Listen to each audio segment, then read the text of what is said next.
Hey everybody, I see that we've got some folks starting to join us. Welcome all. I can see on my list, Mike Levin gets the award for never missing a virtual webinar. Mike, thank you for being with us.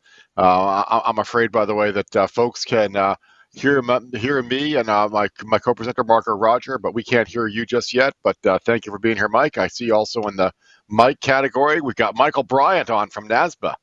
So that's pretty exciting. Some fine folks from Nashville joining us.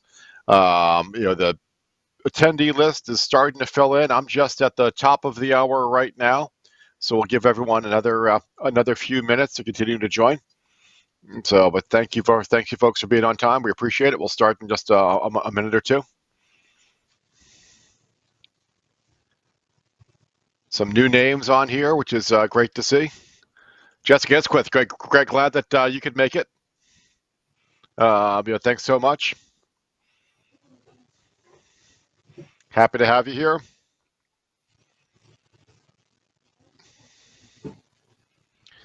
And then now let's see. Some other good names on there so far. Just so all domestic U.S. Nobody from the land of the pineapples of Hawaii just yet, but we'll see. Good time to be there.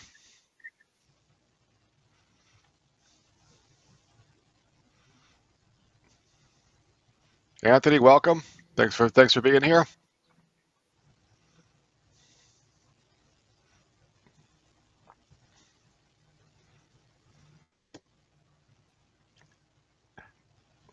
And I'll say for those that are wondering why I haven't greeted you yet, um, my little menu doesn't let me scroll down to the bottom. So if you're at the top of the alphabet, I can see that you're here.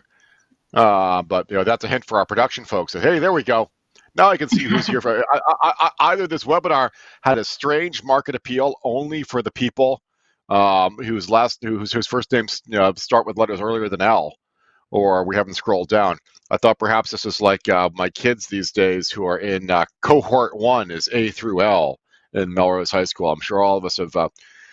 Cohort is one of the words that I'd never used before 2020, and now it's a word that's in the vocabulary every day. So welcome all. So we'll give everyone just another minute, and then we'll get started. Thank you, folks, for joining. I'm gonna, reminder, by the way, that this, as we mentioned on the screen, this webinar is being recorded. You'll be in listen-only mode, but just a reminder that this call will be recorded. I'll move us from that slide so that nobody continues to get dizzy from the little countdown.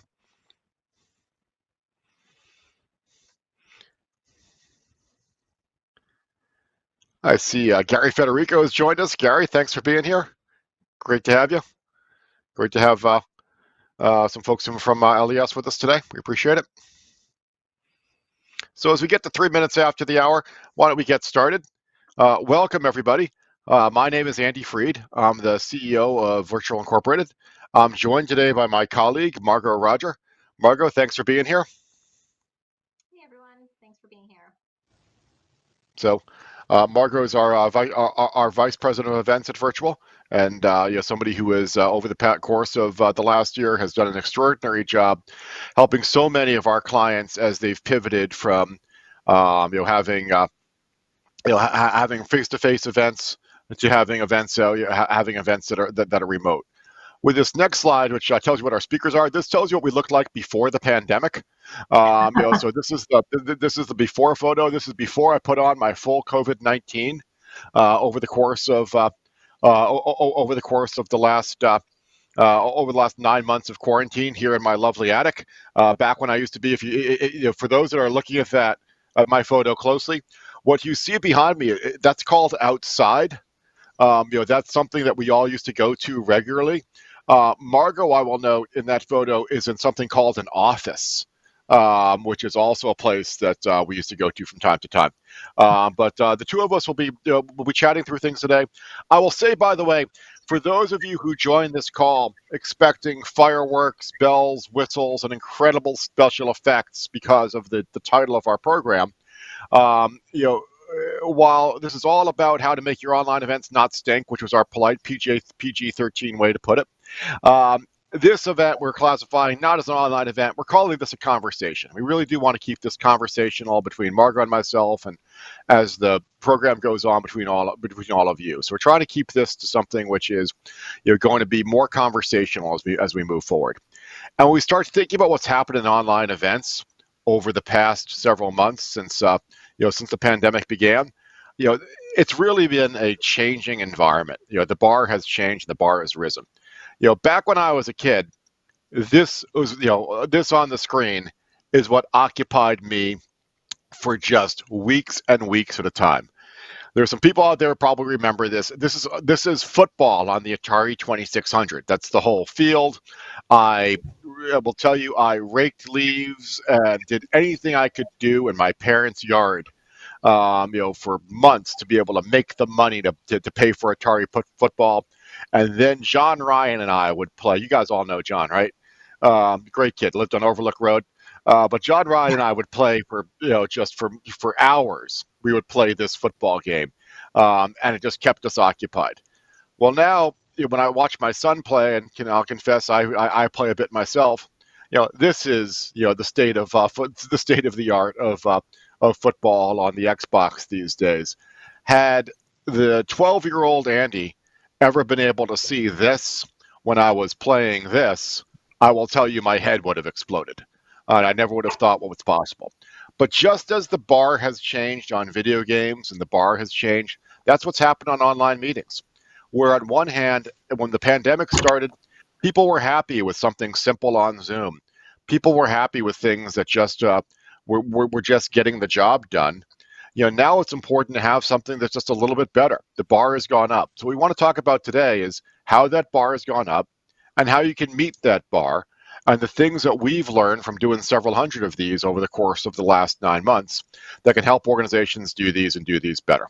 So that's our plan. So, Margot, we've all been there, Yeah, haven't we? Can you we take us through some of these things that have been a challenge? all been there, for sure. I think, from the things on the screen in terms of you're on mute, background adventures, and technical meltdowns, I think we've dealt with every one of those in various capacities over the last year. And being able to address those quickly and prevent them going forward is really key in 2021. I think the bar is definitely rising for next year's events online, and all of these things can definitely be prevented and addressed in advance to minimize change things happening while you're in the events.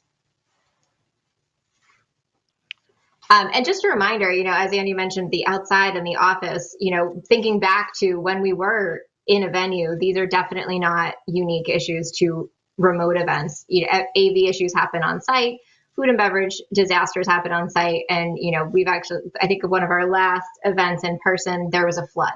So things happen on site as well. And that's important to kind of remember. There are some benefits to being on site when they happen in terms of addressing them. And that's something that's not as easy when remote. Yeah, no, Margaret, that's a great point. And I think that, it's really tricky for folks over this last year. Online events have felt new for so many people. It's felt like a new set of challenges, but really the challenges of, how do you just make something work technically? How do you just be unflappable when things have gone wrong? That's not just online events. That's all events, and that's important also for folks to remember that when you're planning these things, you have to treat it like an event. You wouldn't leave things for chance, leave the chance when you're doing something face to face. You shouldn't online either. But I'll tell you what's different is it's really easy when you're in a room like this and you're looking at the ocean outside, and this is the main ballroom at the Hotel Del Coronado. It's a great place to have a meeting. When you're looking from that ballroom out at the Pacific Ocean, it's really, really easy to overlook problems when you're there. When you are here, which is the current location, I will say this was the before picture of where I'm working right now, of Andy's attic. This is where I started my pandemic. Working in the attic. Over the course of the last 9 months, I've essentially learned a trade.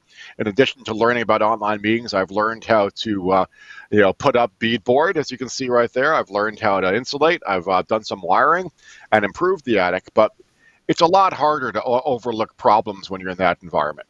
People are impatient. there are more challenges that are out there.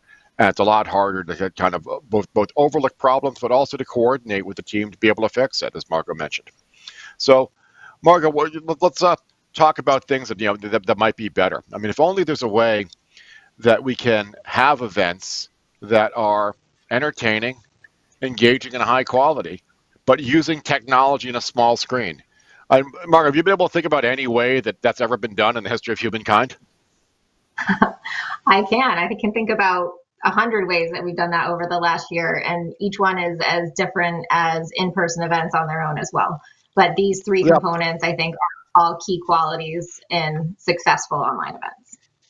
yeah, and here's also, Margot got that, got that answer of how we've done it because here's a confession for you. When we were thinking about how do you engage people using technology that's entertaining, engaging, and high quality, we cheated. There's an answer out there. How do you engage people on a small screen in a way that does that? Well, here's your answer. Turns out that what we're talking about is TV. There are ways to engage people that are that's high quality and engaging. TV's been doing it for a long time, and some of what you'll hear over the course of the next few minutes in this conversation is going to be how you can take some of those lessons from television and some of the things that we've seen in other mediums and apply them here, because it's really important to be able to engage people using this small screen. We've shown people over the years that there's ways to do that. So, Margot, what's the first way we can do that? Sure. So I think, as we mentioned, things that were kind of getting through 2020 and getting an event online quickly, we just had to do that very quickly. And next year, production is really key in up-leveling the events that we're doing or our clients are doing. I think people are engaging in this medium so much that if you don't have a good production from the start, it becomes really distracting and easy to change a channel. Going back to Andy's TV simile. So the first thing, one of the things that is really key is, lighting. This speaker right here, the first is sitting in front of a window, super dark, kind of distracting, but fixing the background, getting that lighting source in front of him and really addressing that makes it able to focus on the speaker and not the lighting or the distraction there. So I think that lighting is really key. That's great lighting if he's in the witness protection program, that we must point out. Yeah. If we're going to disguise his voice, and I will say, this is one of the things that I'm so tired of seeing on Zoom, is folks that look like they're in the witness protection program, and it's something which which can be fixed. How about this, Mark, on camera angles? Camera angles also key. I think you changed your camera angle the other day, Andy, to address a camera angle situation. You're focused on his face in the second version, and in the first version, he's a little too close looking up, and it makes it, again, just you're not able to focus on the words that he's saying and the presentation he's giving, but you're focused on kind of what's wrong with this picture. And that makes it really key in getting the content out there, and again, just removing some of those distractions. One thing to note, this is one of the reasons, we'll go into this in a little bit, but this is one of the reasons rehearsals are so important for remote events. There's just some of these things can be caught at the beginning, and then you're able to do them again in a tech check, and it goes very smoothly from the start that way. No, that's absolutely right, Margaret. Camera angles really matter, and you're right. This is a little free tip for everybody. I realized a few days ago I was tired of looking at all of my chins because my camera angle was too low. So rather than trying to lose weight, it was so much simpler just to move my camera up, and now I look so much better. So it's really worked very effectively. So that's a free fitness tip, along with the free tips on online meetings. I added this one in as well.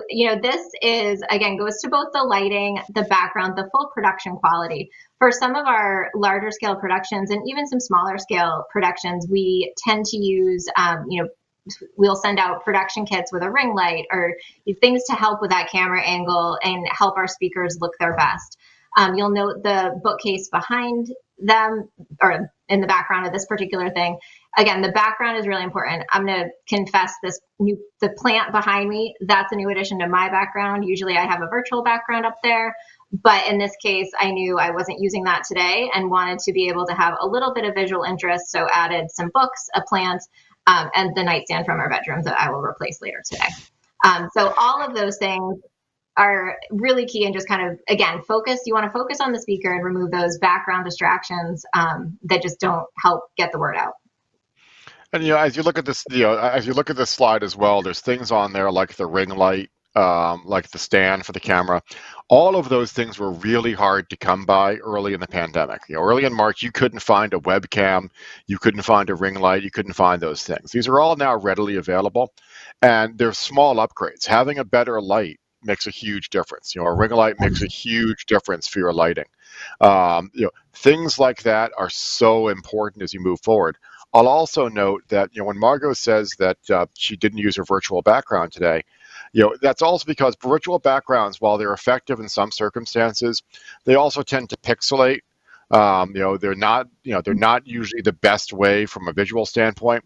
And there's something also to the trust that a speaker builds with a program attendee by having their real background. You're letting somebody into your home, for better or worse. This is my attic. There's something to that that's so important. Yeah, Margo, and actually,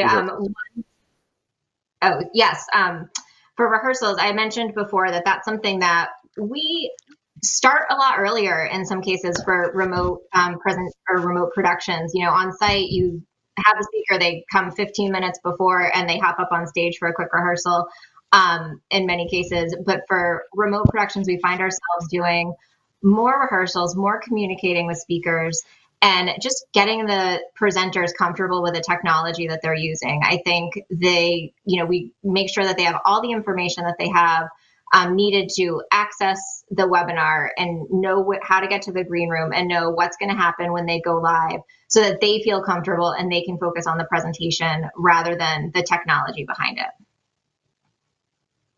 Got it. Thank you. So as we move from rehearsals, to what's next, I also want to talk about the idea of having people who are comfortable being on camera. And Mark, can you speak about how we've done that with some groups? Yeah, sure. Kind of going back to the rehearsals, not everyone is super comfortable being on camera, and in addition to the rehearsals helping them get comfortable, we also find that interspersing those speakers with some additional speakers, MCs, others that are super comfortable on camera really can help up-level the production and make it feel like that TV model where there is that comfort level with those speakers. Yeah, let's take a look at one of those. Welcome to day 3. I've really been enjoying the program so far, but I confess this is a day that I've had circled on my calendar and since I was invited. It's the chance to hear firsthand from John Volanthen, who was part of that extraordinary rescue effort that saved those 13 young men from the Thai soccer team who were trapped in a cave back in 2018. So that's Caddy K. Caddy's Caddy is with the BBC. She's an anchor person for the BBC. We used Caddy as the host of one of our annual meetings for a client. And Caddy's great. You don't need to go all the way to that level, but if you just look at what Caddy did there in that 5 seconds, one, she never broke eye contact with the camera. That's really hard. I'm doing a miserable job of doing that, and I've already just moments ago just knocked into my laptop and almost knocked it over. She's reading clearly. She's very comfortable reading things from a prompter. She has high energy. All of those things look really easy, but they're all really hard. One of the greatest fears that you have as a presenter is not connecting with your audience. We've all been there. That challenge of, you're speaking to the audience. Are they going to laugh at your jokes? Are you going to get applause at the end? Are you going to connect with people? So what's great with TV folks is they're used to not doing that. Caddy's used to being in a studio, talking to nobody, but remembering that she's really talking to thousands of people. That's what works so well. And it doesn't have to be to the level of a BBC anchor. There's local folks. There are broadcast schools. There are different organizations you can go to where you can get somebody who is just comfortable being on camera and looking for the experience, who might just be just what you need to uplevel your event and keep things moving. As we move from from some of the things on production, recording format also matters as well. And this is back to what can you learn from TV? Well, what do these 5 shows all have in common? The Crown, Cheers, Breaking Bad, Modern Family, Jeopardy. You can get a sense of my TV viewing habits from how we put this slide together. And the answer on all of them is all of those shows are pre-recorded. And there's a reason for that. Live TV is really, really hard. It's hard to get it right. Things can go wrong. It's hard to get all of the lighting right. It's hard to make everything work correctly. So live TV is hard. So are live events. So why are you doing it to yourself in some cases on these remote events? This event right now is live. That's why, again, you wouldn't get all of this incredible production quality of my attic. I could hold up my watch so I could prove to you that it really is now. But you wouldn't get, but for so many events, if you have a keynote speaker, just being able to do a little bit of light editing on that and really make it work is so much more effective. Margot, you've been great at doing this for so many groups. Can you talk about Simulive and how that's worked for so many of our clients? Yeah, absolutely. That's been a key tool that we've used a lot over the past year for exactly some of those reasons that you mentioned. Is live is really hard, and going back to this, speaker's comfort level, being able to pre-record and then go back to a live Q&A has been really great because you get the best of both worlds. They get to pre-record the actual presentation session for everybody, feel good about it, make sure they're good to go on that.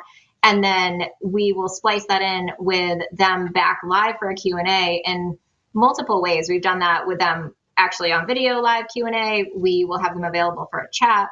So there's a lot of different ways that you can do both the live Q&A and the pre-recorded session together. That looks really good. And in some cases, you can make it look very Simulive in terms of people wearing the exact same clothes, in the exact same spot. So you can move seamlessly from that presentation to the live Q&A, but there's also other ways to engage them with a Q&A as well.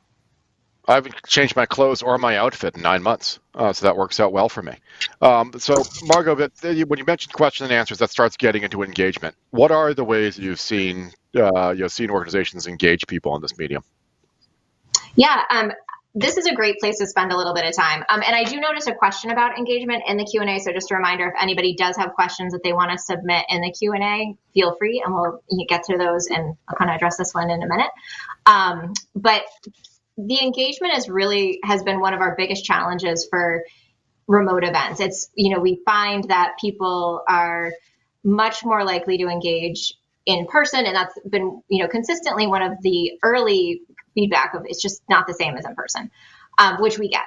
And I think we've been working hard to be really creative in the ways that we're offering engagement for our attendees in different ways. The question that we actually had got there was, is it easy to, or how can you engage people on a budget? And I think, Andy, if you go to the next slide, I think we have that in there. Yes, this one, perfect. So here's some ideas that we've used in engaging people. We've tried a lot of different things, and everything, try to have a lot of different opportunities for people to engage. Not everyone's interested in the same thing. You can't have that reception that you have on site where everyone's there and just chatting.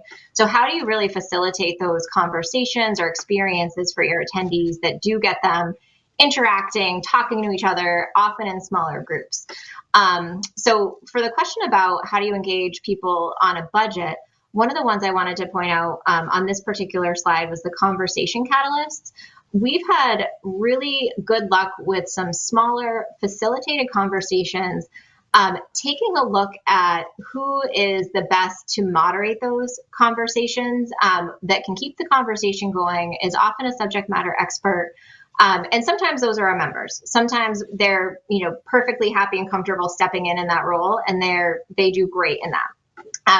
In other cases, we've brought in some outside people, but it doesn't always have to be, a super high level MC or facilitator. One of some of our most successful conversations or group discussions have been with podcast hosts.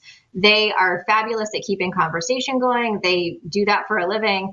And if you're able to kind of get a topic expert that can fit with a topic that you're looking for coverage on for group discussion, that's been a really great tool for those conversations. Those have been people chat. There's some facilitation, but there's a lot of informality to those as well. One of those that I loved, Margaret, that I was part of was, it seemed that one of the questions that everyone was asking early in the pandemic and still asking now is, what are you watching on Netflix? I feel like I finished Netflix. What is out there?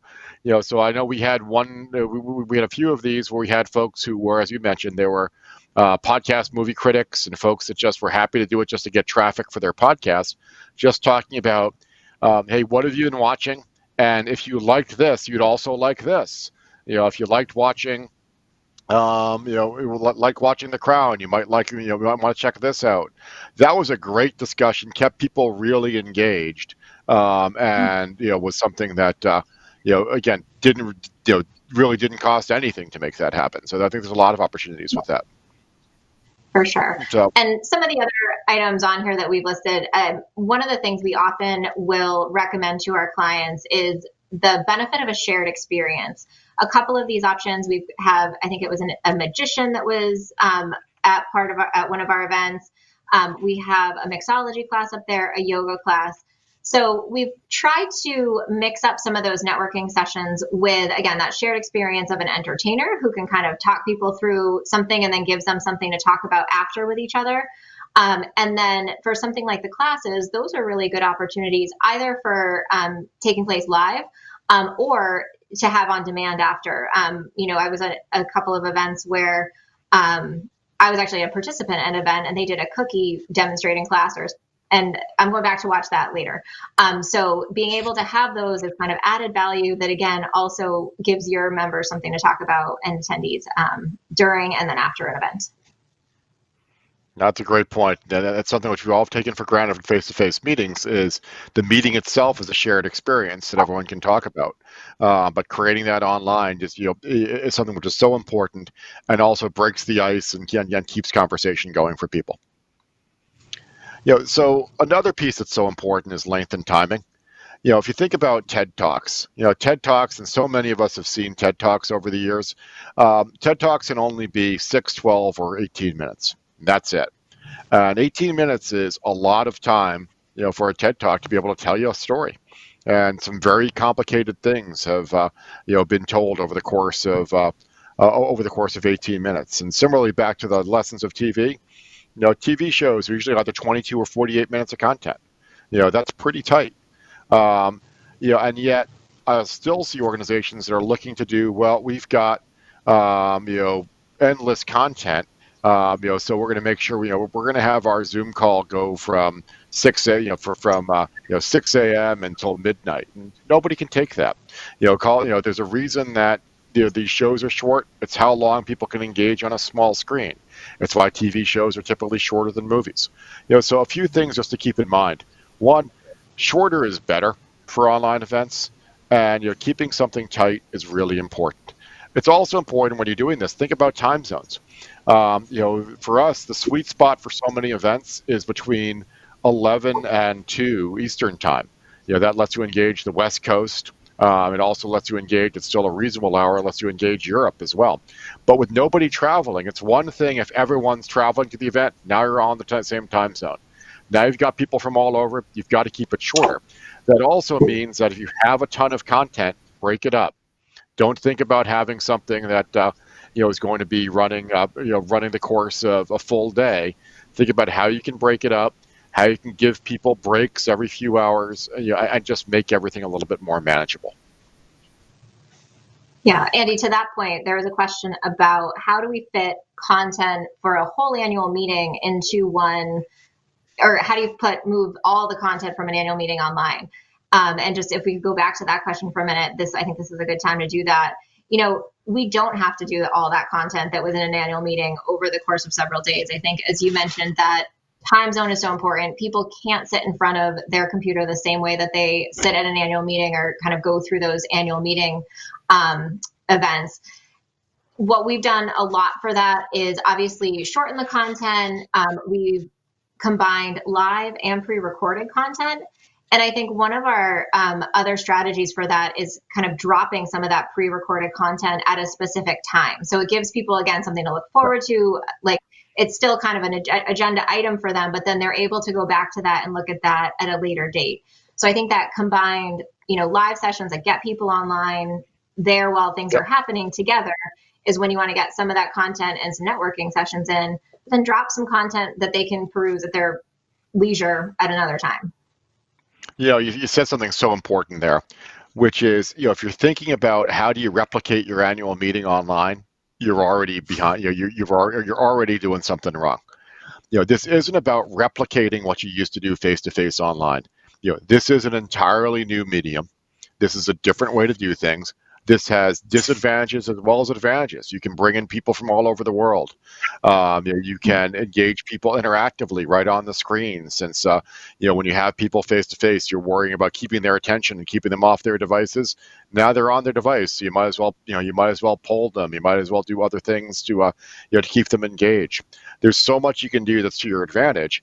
But if you just look at this as we're trying to replicate something that existed face-to-face in an online environment, it's just going to fall short.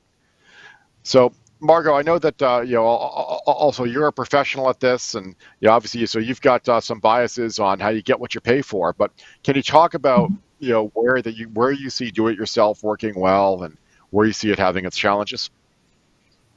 Sure. I think going back to the comparison between in-person and remote events, I certainly wouldn't plan to be the AV staff for my in-person event. So I think thinking about that in a similar way for your remote event makes perfect sense. And I think that you got what you pay for kind of encompasses all the aspects of the online event. You might be looking at a specific platform to house all the pieces. You might be looking for AV staff to staff rooms for all the different breakout sessions at the same time. And again, also for the networking options, if you look for those facilitators, those are also an area where you might want to spend a little bit of money for a better networking experience for all of your attendees.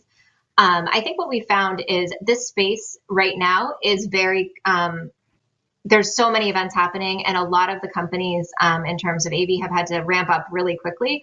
So finding a vendor that you really trust and can work with closely is really helpful in staffing your events appropriately. Everyone is very busy in this space, so kind of getting those relationships established early and keeping them going is really beneficial. So especially in the AV and online platform space. No, Mark, I think you hit it on the head also, where you said that none of us would go to an event at a convention center and as the event planner start climbing up into the rafters and start playing with the lighting. All of us know that wouldn't go well. And same thing with the audio. And we've been fortunate in some of the events that we have. We know how important it is to have great audio techs. So we've had audio techs that we've flown in from from out of region just to make sure that the audio really works and works well. But it's funny that when you have these online events, there's a sense of, well, I can just do this. It's just Zoom. I can do this myself. We don't need any help. And you can, but it has its limits. And really understanding that, I think, is so important. And understanding also what's possible when you bring in the right help. You can do anything from as we're doing on this event, switching back from screen to screen to even having like clever lower third graphics that appear every now and again. Things that make it possible to really have the event just look top notch. It's just so important. So lastly, I'll say is be flexible. We know this in events that we do, when they're face to face. Just in the last few years, and doing events for clients all over the world, we've had hurricanes, we've had hotel strikes hit, we've had the volcano in Iceland, that disrupted air travel and took out a whole bunch of events, and back in 2010, and of course we know for face-to-face events the over the past year, the pandemic happened and canceled a few. The same holds true, when you're going to have an event that's working remotely. You need to be flexible as you go. Margo, how have you helped clients as prepare for the unexpected? This year has been a great exercise in that. We've had to prepare for the unexpected multiple times. I think one of my favorite exercises to do that is kind of a worst case scenario exercise of taking a look, the week before the event's scheduled to go live, taking a look at kind of what is the worst case scenario in this particular event, and identifying those solutions in advance so that you can save time if or when something goes wrong, rather than kind of figuring out what's happening. You can just address the solution because you've already run through it with your team before. So I think those exercises, while not always super welcome amongst the team, can be really helpful in getting effective solutions to the client and the event quicker. We've also just done the work of getting the language ready to go for attendees, speakers, sponsors, the event itself, of if something goes wrong, so that that's ready to roll in case we need to use it. I think you've got a good example of that. So let's go to the tape on one of the ways that we had this ready for one of our events. If you're having trouble with the event platform, by the way, please try refreshing your browser. That should clear up any issues. We apologize for the technical difficulties. We are back up and running, and we look forward to continuing today's events. So just little things like that, and I think we're fortunate that we didn't have to use use that ladder clip. That's so important to have those things, as Margaret said earlier, to know the language that you're using in advance, to have that prepared in advance. There's just so much that that takes care of, and when an event's not going right, you already have your hands full. You're spending your time trying to fix it. You're spending your time trying to get things working. You don't want to also be spending your time trying to figure out how to communicate and what are the right words and how do we get somebody to record something. Have all that done in advance.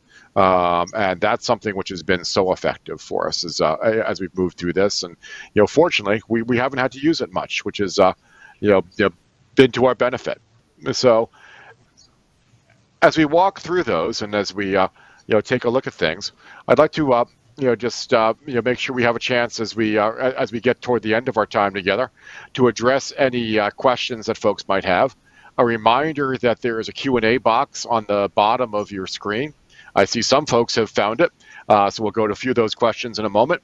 But feel free to type your questions in. We're not able to audio. We're not enabling full audio chat right now, so just type your questions in, and we'd be happy to get to them. So one of the questions I saw right off the bat came from Michael Bryant down in Nashville. Michael had a question about camera position, that he has two fixed screens that are side by side. How can he move his camera? Well, I'll tell you, one thing which I strongly recommend for folks is think about an external webcam. I have one on my machine right now. It's a Logitech HD webcam. For better or worse, it provides a view of my shiny head in HD for all the world to see. But it's also, because it's external and just on a USB, I can mount it with a command strip anywhere I want to mount it.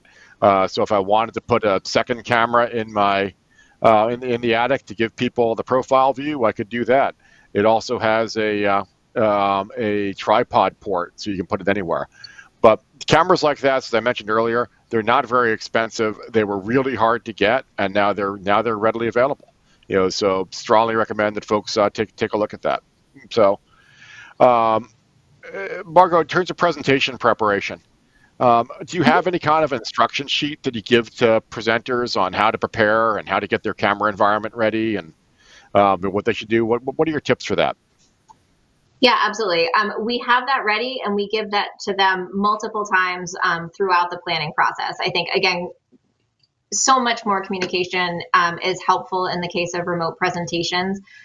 It just gives people a comfort level for their online presentation. So we tend to have, I think we have PDF and we have a PowerPoint ready to go, featuring some of this, actually images that we used a little bit earlier in this presentation to really illustrate the lighting and the camera angle. So we have that ready to go. We include that in emails, and then usually we'll include kind of calendar invites for where they need to be when. And clear information about, are they joining a green room? Are they joining the live webinar? What process will be? Because we want to make our speakers look their best, and kind of giving them enough information to feel comfortable, feel like they're well informed, and have that to refer to throughout the process has been really helpful for our speakers. No, that's great. Thank you. Margo, another question for you.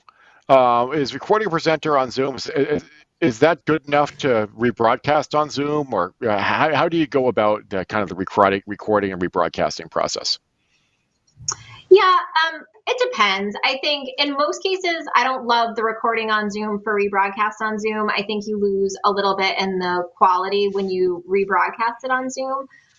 But in some cases, recording on Zoom is fine for certain sessions. We've sent, again, going back to the presenters material, we've sent kind of how to record yourself with multiple options for that, whether it's on Zoom or through PowerPoint, to our speakers, and use those for a lot of our pre-recorded sessions. If we're translating anything, it's worked really well for that. And depending on the online event platform that we're using, it's just sometimes when you're replaying it through Zoom, you do lose a little bit in the rebroadcast.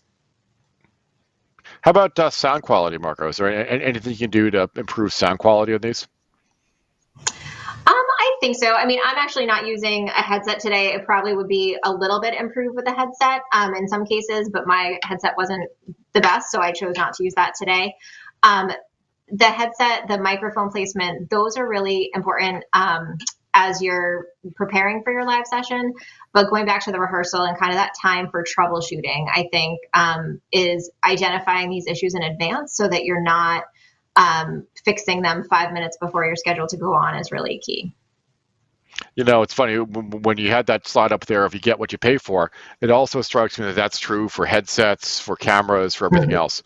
So many of us are going through this thinking about, well, I'm going to be talking to somebody every day. I'll just use the AirPods that came for free with my phone, and the camera that just is, that was built into my PC. That'll be good enough, right? There they are. Yep. But thinking about just how to make little improvements like that. How do you get a better camera? How do you get a better headset? That's well worth doing. And I'll tell you, given the way that things are shaping up for 2021, you can still advertise those investments for a pretty good time of 2021. We're going to be on Zoom for a little while. The other thing I'll say beyond equipment, think about your setup and having things like just thinking about what your room is like for sound. There's so many folks I see who call in, and they'll call in from their kitchen. They're surrounded by linoleum. They're surrounded by hard surfaces that echo. That's not going to go well. Carpeted rooms tend to do a little bit better. Think about what's in the room just to deaden the sound a little bit. So, and it just improves things. So Margo, as we come up to the end of our time together, any last tips for folks as they think about how to make their meetings a little bit better? Yeah, I think one thing that I would just remind everyone is it can be a combination of a lot of little things that can really up-level your event. It's how do you make each section better, whether it's the pre-recorded with a better recording system, or making sure all your speakers have great lighting, to those networking sessions. All of those things really add up. And I think if you look at the event as a whole, it's still an event, whether it's in person or online, and you really want everyone to feel welcome, feel comfortable, and get the information that they came to get. Nope, that's great. And as we said at the outset, I think all of us feel the same way. We're all looking forward to getting back face to face. We're all looking forward to having events that you're out there again. If I go back to that example of my Atari football game, Atari football kept me entertained for a while. Then the bar raised to Madden. But if I had the chance to go and watch a real Patriots game right now or a Clemson game right now, I'm going. I'd much rather do that. But until that's the case, we've got to make sure that these broadcasts work really well. and make sure that we're addressing in a way that really works well for folks. So, we're hoping that over the course of the last few moments, you've gotten some ideas of how you can improve your events. We'd love to hear from you. We have the I said, beyond just the Q&A, but you'll also be able to learn more about this. We'll have this webinar posted on our Knowledge Hub shortly. We have other articles that we put out on just how to improve events, other tips that we can provide, and we also want to hear back from you as well. We're going to be sharing a brief survey with you at the end of this program. Take a moment just to fill that out. It helps us with this and future programs. Also, an answer to the question that we get so often after these programs, we will be sharing the slides. You'll be able to watch this again and again this evening with your families.